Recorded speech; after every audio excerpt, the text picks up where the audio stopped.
किसी को अच्छा लगे या बुरा लगे, लेकिन कोशिश ये की जा रही है कि इस्लामाबाद में एक बार फिर ये डायलॉग रखे जाएं। जैसे ही वो सऊदी अरब पहुंचते हैं तमाम देशों में हलचल पैदा हो जाती है। अजीत डोवाल दोस्तों सऊदी अरब से 2 से 3 मामलात पर बात करने आया, क्योंकि इधर ईरान, इजराइल, अमेरिका के बीच स्थिति लगातार बिगड़ती जा रही है और आपने कल देखा कि कैसे भारतीय जहाजों को हॉर्मुज स्ट्रेट में निशाना भी बनाया गया। भारत सरकार ने एक्शन लिया और इसी बीच अजीत डोभाल पहुंच जाते हैं सऊदी अरब। कही गई है और ईरान के जो मिनिस्टर्स हैं उनका यही कहना है कि जी जब कोई बात ही नहीं होनी, जब हम किसी चीज पर एग्री ही नहीं है और जब अमेरिका हमारी कुछ सुनने को तैयार ही नहीं है, साथ ही साथ बहुत सारे खदशात के बादल भी मंडला रहे हैं। और सऊदी अरब ने अरब अमारात की गर्दन पे भी पांव रखा और पाकिस्तान को हुक्म दिया $1.5 अरब की डील खत्म करने का। नहीं आ रहे और उनका ये कहना है कि जी हम किसी किस्म की भी मीटिंग के लिए पूरी दुनिया में जो पाकिस्तानी फैले हुए हैं वो भी परेशान है, खासतौर पे जो अरब ममालिक में है, सबकी नौकरियां खतरे में पड़ी हुई हैं अगर ये जंग बढ़ती है तो। अच्छा, हम लोग अलग तरीके से सफर कर रहे हैं। पाकिस्तान का जो एक आम आदमी है ना, देखिए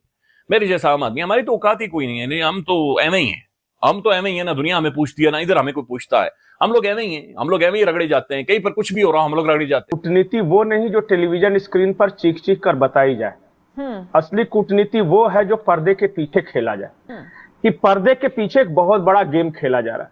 नमस्कार दोस्तों, भारत अपनी कूटनीति को, फॉरेन पॉलिसी को बहुत तेज़ी से आगे बढ़ा रहा है।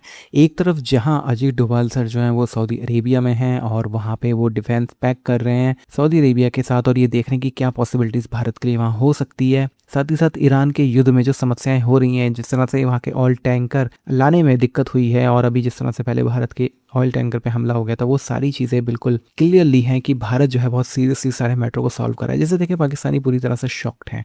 दूसरी तरफ अब रशिया के साथ भी एक डिफेंस डील हो गई है भारत की, जिसके मुताबिक अब 3000 सैनिक जो हैं रशिया के भारत में रहेंगे और भारत के रशिया में भी जा सकते हैं। ये सारी चीज़ें पाकिस्तानी मीडिया को काफ़ी तंग कर रही हैं, गलत मतलब निकालते हैं इनके ज़्यादातर जो लोग होते हैं गलत मतलब ही निकालते हैं। आप इस वीडियो में आप देखेंगे कि ये थोड़ा, क्योंकि जब भी पाकिस्तानी मीडिया को मौका मिलता है वो प्रोपेगेंडा फैलाने का कोई मौका नहीं छोड़ती है और इस वीडियो में भी आप कुछ क्लिपिंग्स ऐसे देखेंगे ये लोग प्रोपेगेंडा फैलाने की पूरी कोशिश कर रहे हैं, लेकिन असलियत बिल्कुल अलग है। भारत की डिफेंस डील का मतलब ये बिल्कुल भी नहीं है कि भारत अपने सैनिकों को लड़ने के लिए भेज देगा यूक्रेन युद्ध में। हालांकि यूक्रेन का युद्ध अब लगभग ख़त्म ही हो रहा है और इसकी औपचारिकता ही बची है। अब यूक्रेन के युद्ध में कुछ बचा नहीं है, पूरी दुनिया का ध्यान जो है वो ईरान की तरफ आ चुका है और ईरान का जो मामला है ये बहुत लंबा खींचने वाला है। अभी कहा जा रहा है कि इंडियन नेवी भी पहुंच चुकी है गल्फ़ में और अपने जहाज़ों को प्रोटेक्ट करने की कोशिश की जा रही है और हो सकता है कि ईरानी नेवी के साथ कुछ झड़पें भी हो जाएं। आप क्या सोचते हैं कमेंट बॉक्स में ज़रूर लिखिएगा। वीडियो अच्छा लगे तो लाइक करें, शेयर करें, चैनल को सब्सक्राइब करना ना भूलें और बेल का आइकन प्रेस कर दें लेटेस्ट नोटिफिकेशन के लिए। आइए आगे बढ़ते हैं इस वीडियो में। किसी को अच्छा लगे या बुरा लगे, लेकिन कोशिश ये की जा रही है कि इस्लामाबाद में एक बार फिर ये डायलॉग रखे जाएं। डोनाल्ड ट्रंप जो कि अमेरिकन प्रेसिडेंट है और जिन्होंने के इस वक्त एक हंगामा कर रखा है, उनका ये कहना है कि जी उनकी टीम जो है, यानी कि अमेरिकन टीम जो है वो ईरान के साथ बातचीत करने के लिए जो है वो इस्लामाबाद आज पहुंच जाएगी। यानी आज शाम तक जो है कहा जा रहा है कि अमेरिकन जो है वो इस्लामाबाद पहुंच जाएंगे। लेकिन क्या ईरान की तरफ से कोई आएगा? तो ईरान के मीडिया में और ईरान के मिनिस्टर्स का ये कहना है कि वो हरगिज अमेरिका से बातचीत करने के लिए पाकिस्तान इस्लामाबाद आने को तैयार नहीं है।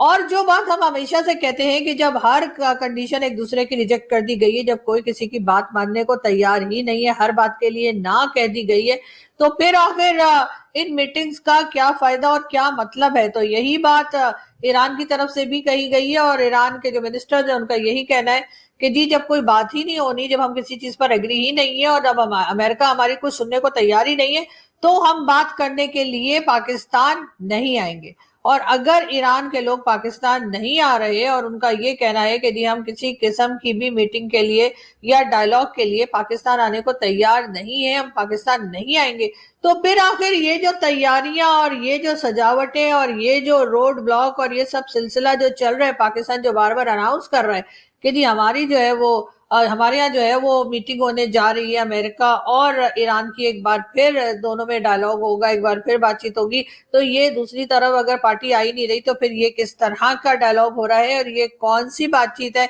जो पाकिस्तान क्लेम कर रहा है कि वो करवाने के लिए जा रहा है। बहरहाल यहाँ पर इस वक्त जो लेटेस्ट न्यूज आ रही है वो यही है कि डोनाल्ड ट्रंप तो तैयार हैं आने के लिए और बात करने के लिए या अपनी टीम को भेजने के लिए, जो कहा भी यही गया है कि जी डोनाल्ड ट्रंप की टीम जो है पहुंच जाएगी।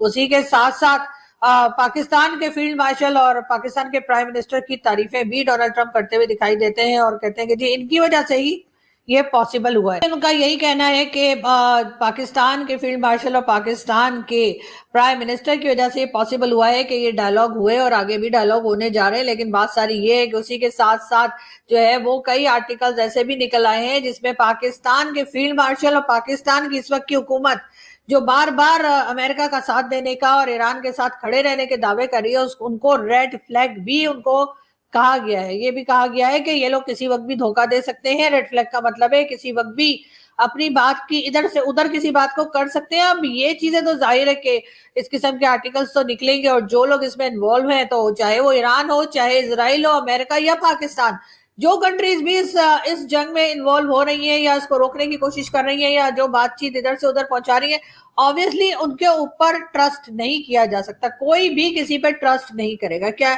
ईरान पाकिस्तान पे ट्रस्ट करेगा? जबकि पाकिस्तान अमेरिका के साथ भी बातचीत में है। क्या अमेरिका पाकिस्तान पे ट्रस्ट करेगा जो बार बार कहता है कि हम ईरान के साथ खड़े? और यही सारी कह लीजिए कंडीशन या यही सारी सिचुएशन जो है वो इजराइल के साथ भी है। इजराइल के लिए तो हम कई बार गले फाड़ फाड़ के बोल भी चुके हैं कि जी इजराइल हमें पसंद नहीं है और इजराइल को तो जी होना ही नहीं चाहिए, हमारे हिसाब से इस दुनिया के नक्शे से मिट जाना चाहिए। और इस तरह की कई बातें हमारे पॉलिटिशियन, हमारे रिलीजियस स्कॉलर्स और बहुत से लोग जो है वो यहाँ पर किया करते हैं। तो ये कहना कि जी पाकिस्तान के फील्ड मार्शल को या पाकिस्तान के प्राइम मिनिस्टर साहब ने भेजा है NSA को सऊदी अरेबिया, उनकी मुलाकातें काफी लोगों से हो रही हैं और ये मुलाकातें बताती हैं कि Indians are very much interested कि उनकी एनर्जी सप्लाई लेन जो है वो बंद ना हो। यूएई के साथ जो उन्होंने करना था या होना था वो तो चलो सारा हो रहा है या कर रहे हैं, लेकिन यूएई में आपको पता है उन्होंने उनको भेजा था, क्या नाम है उनका, हमारे जो जयशंकर साहब को भेजा। मोदी साहब ने इनको भेजा है कि भैया हमारे तेल की सप्लाई चेन मुतासर नहीं होनी चाहिए। असल चीज है वो एनर्जी के हवाले से है और कुछ नहीं है। और दूसरा ये है कि इनको इस चीज का पता है कि they were there to check the temperature देखने गए थे कि सऊदीज का क्या टेम्परेचर है, क्योंकि Saudis are very close to Pakistan now. ठीक है ना जी।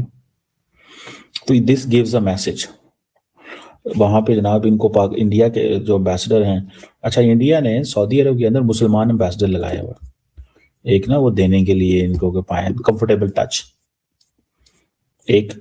टच के लिए उनको किया हुआ है। तो मुझे लगता है कि अमूमन ये बेचते नहीं होते किसी भी जो होते हैं अपने मुसलमान एम्बेसडर को नहीं बेचते, बड़े कम मुल्कों में बेचते हैं, लेकिन ये इन्होंने भेजा है, उसकी सारी बात है।